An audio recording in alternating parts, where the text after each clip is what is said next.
کھڑکی، تصنیف حیدر۔ ایک عام سی تنگ گلی میں یہ جو چھجے پر ہرے نیلے کالے پیلے کپڑے سوکھ رہے ہیں، یہ آشا بھابھی کے ہیں۔ آشا بھابھی اس محلے میں پچھلے کئی برسوں سے رہ رہی ہیں۔ سردی گرمی برسات ان کا کوئی پرسان حال نہیں۔ پڑوسی ان سے بات نہیں کرتے۔ ہنستے بستے لوگوں سے لے کر روتے بصورتوں تک وہ سب کے لیے ایک خوفناک شخصیت ہے۔ نہیں، بدصورت نہیں ہے۔ یہ دیکھیے، یہ جو لکڑی کے دو پٹ آپس میں بھیڑے ہوئے ہیں، ان کے اندر آئیے۔ اوپر ایک طرف کو جھکی ہوئی شکستہ سی چھت ہے، جس کے کاہی کونے دیکھنے سے ہی اندازہ ہوتا ہے کہ یہ مکان کم از کم 1 صدی پرانا ہے۔ سیڑھیاں خستہ ہیں۔ اینٹ اور گارے کے بجائے پتھر اور لکڑی سے ملا جلا یہ مکان اپنے ہر رنگ میں بوسیدہ ہونے کے ساتھ ساتھ خوش پیکر بھی معلوم ہوتا ہے۔ اس کی سیمنٹی دیواروں پر روغن نہ سہی، اس کی کاہی کتھئی آنکھوں میں نئے زمانے کی برق ریزی کا سرما نہ سہی، اس کے بے ڈول اور بے سمت بدن پر سفید و زرد پلستر کا عمدہ لباس نہ سہی، مگر اس میں آشا بھابھی کی موجودگی بتاتی ہے کہ سب کچھ صحیح ہے، یعنی جتنا بھی کچھ ہے۔ ہاں تو ہم گھر کے اندر گھسے ہی تھے کہ باہر آ گئے۔ چھت تو آپ نے دیکھ لی، اب ذرا فرش پر غور کیجیے۔ چلنے سے محسوس نہیں ہوتا کہ یہ فرش چوروں کے تو کیا، بلیوں کے قدموں کے لیے بھی ناموزوں ہے۔ ذرا آپ نے ایک قدم اٹھا کر آہستگی سے جمایا کہ دھپ کی ایک آواز گونج پڑی۔ ایسا محسوس ہوتا ہے جیسے بھول بھلائیاں میں کوئی سرگوشی ہو رہی ہو۔ قدم کیا کہہ رہے ہیں یہ جاننا تو ممکن نہیں، مگر ان کی کھسپس سے ان کی نیتوں کا پیٹ ضرور چاک کیا جا سکتا ہے۔ آگے بڑھیے تو 2 بڑے لقودق کمرے ہیں۔ نہیں نہیں، اس کمرے میں نہ جائیے، نہ جانے کیسا کیسا کاٹ کباڑ یہاں پڑا ہوا ہے۔ پرانے چاندی کے برتن جن پر پھول پتیوں، موسیقی کے آلات، کلاسیکل شاعروں کے اشعار اور نہ جانے کیا کیا تراشا گیا ہے۔ انہی کے پاس پڑے ہیں پرانے چینی برتن، جن کے پاس سے گزرتے وقت اگر احتیاط نہ برتی جائے تو کھٹ سے انگڑائی کی طرح ٹوٹ جائیں۔ پھر کہاں کہاں کا کپڑا لتا، گٹھریاں، مخطوطات، تصویریں، ایک کھنڈلا ستار اور نہ جانے کیا کیا الا بلا۔ اس کمرے میں گئے ہوئے آشا بھابھی کو بھی کئی زمانے گزر چکے ہوں گے، اسی لیے چوہے اور چھپکلیوں کے کئی خاندان معلوم ہوتا ہے پشتوں سے یہاں چین کی زندگی بسر کرتے ہیں۔ یہ دروازہ بھیڑا ہی رہے تو اچھا ہے۔ اس طرف دیکھیے، دائیں طرف۔ جی ہاں، یہ جو کمرہ ہے اپنی چوڑائی کے لحاظ سے برابر والے گودام نما کمرے سے چھوٹا ہے، مگر اس کی خوش قسمتی ہے کہ اس میں جو یہ جہازی قسم کا جھرجھر کرتا ہوا پلنگ ڈول رہا ہے، اس پر آشا بھابھی دوپہر اور رات میں آرام فرماتی ہیں۔ کئی دفعہ لیٹ کر اوندھے سیدھے رومانی اور جنسی قصے پڑھتی ہیں، جن کے لیے انہوں نے قریبی بازار میں 2 دکانیں دیکھ رکھی ہیں۔ ایک چیز اور چونکاتی ہے، وہ ہے آشا بھابھی کے کمرے میں جرائم کے قصوں پر مشتمل مختلف پرانے رسالوں کی بھرمار۔ یہ قصے انہوں نے کب پڑھے، آیا وہ انہیں پڑھتی بھی ہیں یا صرف جمع کرنے کا شوق رکھتی ہیں؟ اگر آپ سوچ رہے ہیں کہ اس بوسیدہ عمارت کی تاریخ بیان کرنے کے لیے میں آپ کو یہاں لایا ہوں، تو آپ غلط سوچ رہے ہیں۔ یہ کہانی تو مستقبل کی ہے، یعنی آشا بھابھی کی زندگی کے اس مختصر دورانیے کی جسے وہ قریب 15 سال بعد اصل میں جینے چلی ہیں۔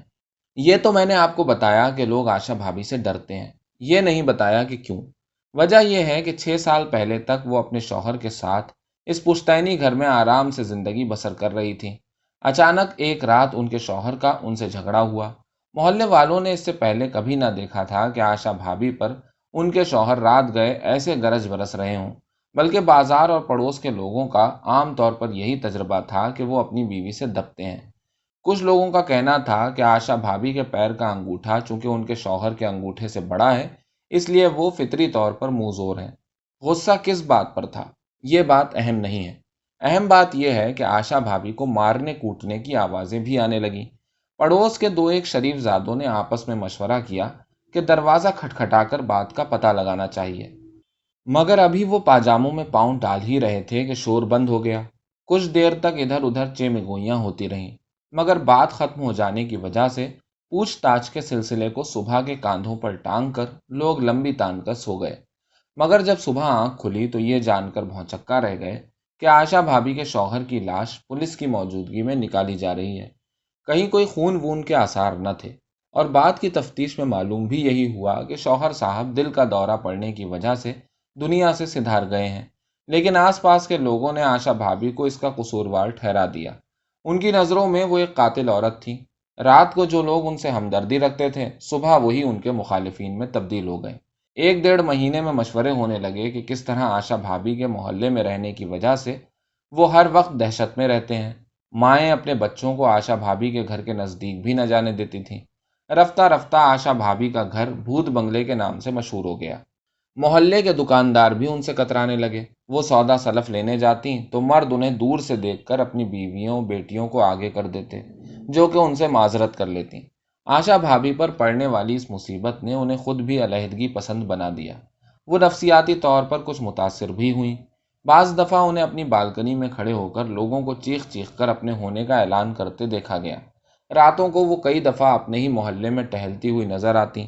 انہیں دیکھ کر کچھ ڈرپوک قسم کے نوجوانوں کی گگیاں بھی بن چکی تھیں، مگر رفتہ رفتہ انہوں نے اپنی قسمت کو قبول کر لیا۔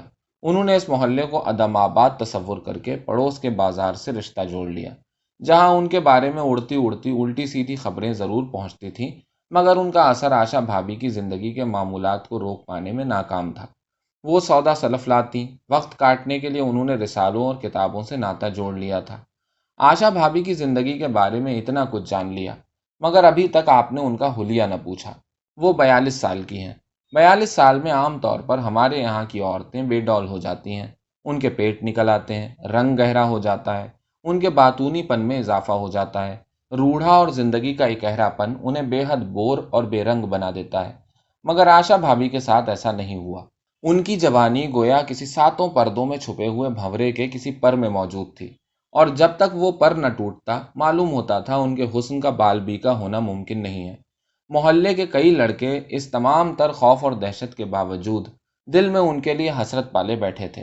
ان کا رنگ تو سانولا تھا، مگر پیشانی کشادہ تھی، بال ایسے جیسے کسی ریشمی تھال سے اتارے گئے تازہ گھنے کالے دھاگے ہوں۔ بال کیا تھا، بالی تھی، پسلیوں سے ہنسلیوں تک ایک ایک عضو جیسے دعوت نظارہ دیتا معلوم ہوتا تھا۔ کمر کا لوچ، گردن کی چکناہٹ، شانوں کی چمک، سینے کی ابلی ہوئی 2 تنی ہوئی پھانکیں، جہاں سے جس کی نظر پڑ جائے وہ حیران رہ جائے۔ کبھی کبھی جب وہ پیٹھ کو نمایاں کرتی ہوئی جھمجھم ساڑی میں بازار سے پلٹ رہی ہوتی تو دیکھنے والی نگاہیں بڑی دور تک ان کا تعاقب کرتیں۔ ایسا نہیں تھا کہ وہ ان باتوں سے بے خبر تھیں، مگر جنس کی پجاری نہیں تھیں۔ ان کے عادات و اطوار میں ایک سلیقہ تھا۔ کسی کو رجھا کر اسے اپنے بستر تک لے آنا ان کے لیے کوئی معمولی بات نہ تھی، مگر وہ چاہتی تھیں کہ کوئی ایسا اگر ہو جو قدر شناسی کا ہنر رکھتا ہو، جو اس سانولے یاقوت کی چمک اور قیمت کو جانتا ہو، جو بدن کو روند کر نکل جانے والا نہ ہو بلکہ اس پر اپنی انگلیوں سے ویسے ہی نقش بنانے والا ہو جیسے گودام نما کمرے میں رکھے ہوئے پرانے برتنوں پر بنے دائمی نقوش تھے۔ کوئی ایسا جو آج کی سائنسی اور دریافتوں والی دنیا میں بھی شاعر کی طرح انہیں چاہے۔ ایسا نہ ہو کہ بس وصل منا کر لنگوٹ باندھنے کی جلدی میں رہے، بلکہ ان کے اریاں بدن پر وصل کے بعد بھی زبور جیسے مدھم اور ملائم گیت لکھے۔ انہیں وہ باتیں بتائے جو وہ خود کے بارے میں جانتی تو ہوں، مگر خود سے کرتے ہوئے کتراتی ہوں۔ ان کے حسن کی چاندنی میں بھیگے، ان کے روپ کی دھوپ میں نہائے، اور سب سے بڑی بات یہ کہ محبت کے لمحوں میں آنکھوں سے جذبات کے سارے رنگ الٹ دے، لفظ کی ساری گٹھریاں کھول دے، مگر ہوش کے ناخن آتے ہی، بیداری کی دنیا میں پلٹتے ہی انہیں آشا سے پھر آشا بھابھی ہو جانے کی طرف لوٹ جانے دے۔ ان کے پراسرار رومانی، جنسی اور جرم سے بھرے ہوئے قصوں کی دنیا میں، جہاں وہ اکیلی ہوں، جہاں صرف انہی کی حکومت ہو، ایسا کوئی ملنا تو کیا ہونا ہی مشکل تھا۔ آدمی ذات محبت نہیں کر سکتی، وہ جلد باز ہوتی ہے۔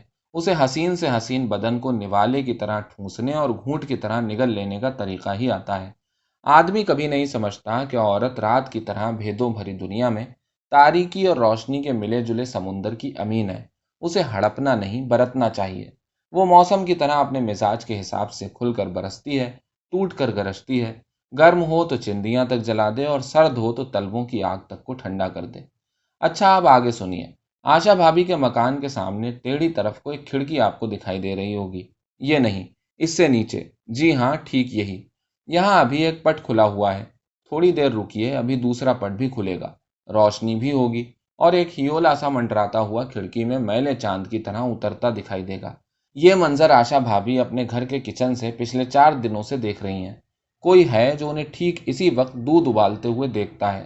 آشا بھابھی اس سے پہلے تو دودھ کے ابلنے تک دوسرے کام نمٹا لیا کرتی تھیں، مگر 4 دن سے، یعنی جب سے کسی کے دیکھنے کا گہرا احساس ان کی آنکھوں میں سمایا ہے، وہ دودھ ابلنے تک یہیں کھڑی رہتی ہیں۔ ایک دو دن انہوں نے ان نگاہوں کی تپن کو اپنے چہرے اور بدن پر محسوس تو کیا، مگر اچھی طرح نگاہیں اٹھا کر وہاں نہ دیکھا۔ مگر کل شام ان سے نہ رہا گیا۔ انہوں نے دیکھا کہ اس کھڑکی میں سے ایک لڑکا، جس کی عمر کا اندازہ اتنی دور سے ٹھیک ٹھیک کرنا مشکل تھا، انہیں دیکھ رہا ہے۔ آشا بھابھی کو 4 دن بعد یہ کھیل اچھا لگنے لگا۔ وہ اب ٹھیک اسی وقت دودھ ابالنے آتی۔ لڑکے کے خطوط نمایاں نہ ہونے کے باوجود محسوس ہوتا تھا کہ وہ قبول صورت ہے۔ مگر جو بات سب سے بڑی تھی وہ یہ کہ جتنی دیر آشا بھابھی وہاں کھڑی رہتی، وہ انہیں دیکھتا رہتا۔ اس کے باوجود کہ دونوں کی نگاہیں مل رہی تھیں، مگر اس کی آنکھوں میں آشا بھابھی کے لیے کوئی خوف نہ تھا۔ ایک والہانہ پن تھا، جیسے وہ کسی مصور کی بنائی ہوئی تصویر دیکھ رہا ہو، کسی تاریخی عمارت میں گھوم گھوم کر ایک ایک دیوار کو انگلیوں سے محسوس کر رہا ہو، اس عمارت کی کہانی کو اپنی نگاہوں کی افسردگی سے زمانوں اور افواہوں کے پردے چیر کر اچھی طرح پڑھ لینا چاہتا ہو۔ آنکھیں شناسائی کی بہترین گواہ ہیں۔ دو لوگ آنکھوں میں آنکھیں ڈال کر اس بات کو معلوم کر سکتے ہیں کہ وہ کب تک ایک ساتھ رہیں گے۔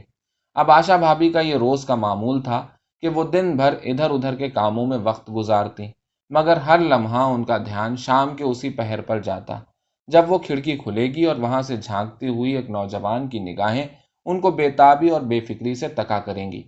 وہ دونوں نگاہوں ہی نگاہوں میں دنیا جہان کی باتیں کریں گے۔ نہ کسی فون نمبر کی ضرورت ہوگی، نہ کسی خط و کتابت کی، بس نگاہوں کی دنیا میں دو بدن سارے مراحل سے گزر جائیں گے۔ بعض اوقات آشا بھابھی کو محسوس ہوتا کہ اس لڑکے کی نگاہیں ان کے سینے کو اپنی مٹھیوں میں بھینچ رہی ہیں۔ ایک دفعہ انہوں نے دودھ پکاتے وقت اپنے آپ کو گرمی کے بہانے کا دھوکہ دیتے ہوئے بلاؤز کو کافی حد تک کھول دیا تھا، جس سے ان کے پستانوں کی چکنی گولائیاں تنی ہوئی دو ننھی کیلوں سمیت باہر کی طرف دوڑ پڑی تھیں، گویا لڑکے کے سینے میں دھنس جانا چاہتی ہوں۔ ایک دفعہ وہ پتھر کے سل پر گیس کے برابر بیٹھ کر اپنی سانولی پنڈلیوں کو کھول کر ان پر انگلیوں سے کچھ لکھنے لگی۔ معلوم ہوتا تھا کہ کسی ہسپانوی شاعر کا لکھا ہوا کوئی وصل کا گیت ان کی دیہاتی پنڈلی میں اتر آیا ہو، جہاں بالوں کا نام و نشان نہ تھا۔ ایسا محسوس ہوتا تھا جیسے سانولی چھت پر چاندنی میں ڈوبے ہوئے پرندے رقص کر رہے ہوں۔ دن بدن آشا بھابھی کی بےتابی بڑھتی جا رہی تھی۔ وہ اس لڑکے کے بارے میں جاننا چاہتی تھی۔ آنکھوں کی اس پھوار نے ان کے سوکھے ہوئے بدن کی بے جان مٹی میں روح پھونک دی تھی۔ اب وہ دن میں کئی دفعہ انگلیاں چٹکھاتی، دانتوں سے ناخن کترتی، گلے پر ہولے ہولے الٹی جانب سے انگلیوں کے پھریرے لگاتی، سسکیاں لیتی، آہیں بھرتی۔ بازار سے ایک دن سودا سلف لاتے وقت وہ اس بلڈنگ کی اسی کھڑکی کے نیچے رک گئیں۔ چلچلاتی ہوئی دھوپ تھی، چیل انڈا چھوڑ رہی تھی۔ ایسے میں ان کے دل میں شدید خواہش پیدا ہوئی کہ پھاٹک پر جا کر کسی سے پوچھیں کہ دوسری منزل پر کون رہتا ہے، مگر پھر محلے والوں کی بے رخی اور خوف کا خیال کر کے انہوں نے ارادہ ترک کر دیا۔ منہ اوپر اٹھا کر اسی کھڑکی کو حسرت سے ایک دفعہ دیکھا کہ شاید کوئی نظر آ جائے، مگر کوئی فائدہ نہ ہوا۔ کھڑکی کے دونوں پٹ دھوپ کی چادر اوڑھے ایک دوسرے سے لپٹے ہوئے بے خبر سو رہے تھے۔ گھر آ کر وہ سامان رکھ رہی تھیں کہ ایک خیال نے ان کی آنکھوں کو چونکا دیا۔ آج تک انہیں یہ خیال کیوں نہیں آیا؟ کہیں ایسا تو نہیں کہ دودھ ابالنے سے اس لڑکے کے دکھ جانے کا کوئی گہرا تعلق ہو؟ بچکانا ہی صحیح، مگر امید تو تھی۔ وہ سامان کو تتر بتر چھوڑ کر تیزی سے کچن میں گئیں۔ سامنے والی کھڑکی کا پٹ دھاڑ سے کھولا اور ٹھنڈا دودھ فریج سے نکال کر ایک پتیلی میں انڈیلا اور گیس پر اسے چڑھا دیا۔ دودھ ابلتا رہا اور وہ بے قراری کے ساتھ سامنے والی کھڑکی کو دیکھتی رہیں۔ پتہ ہی نہ چلا کہ کب دودھ ابل کر بہنے لگا۔ جب تک احساس ہوا کافی دودھ پتھر پر گر چکا تھا، انہوں نے گیس کو بند کیا، پتیلی کو پاس پڑی ایک ڈھکنی سے ڈھانکا اور غصے میں جا کر یوں ہی پلنگ پر لیٹ گئیں۔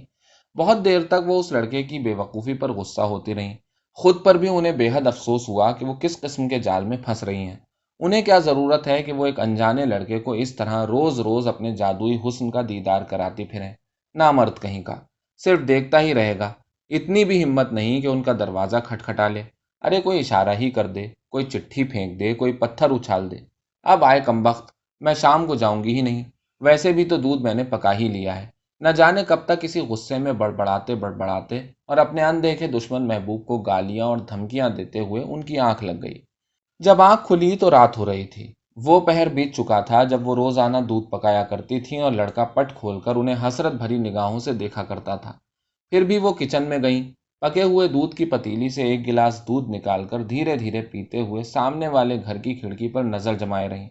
پٹ اسی طرح ایک دوسرے سے گتھے ہوئے تھے، روشنی بھی نہ تھی۔ دودھ کا گلاس ختم ہونے کے بعد انہوں نے آہستگی سے اٹھ کر کچن میں غیر ضروری کام نمٹائے۔ ہر کام بے حد تسلی سے کیا۔ برتن دھوتے وقت بھی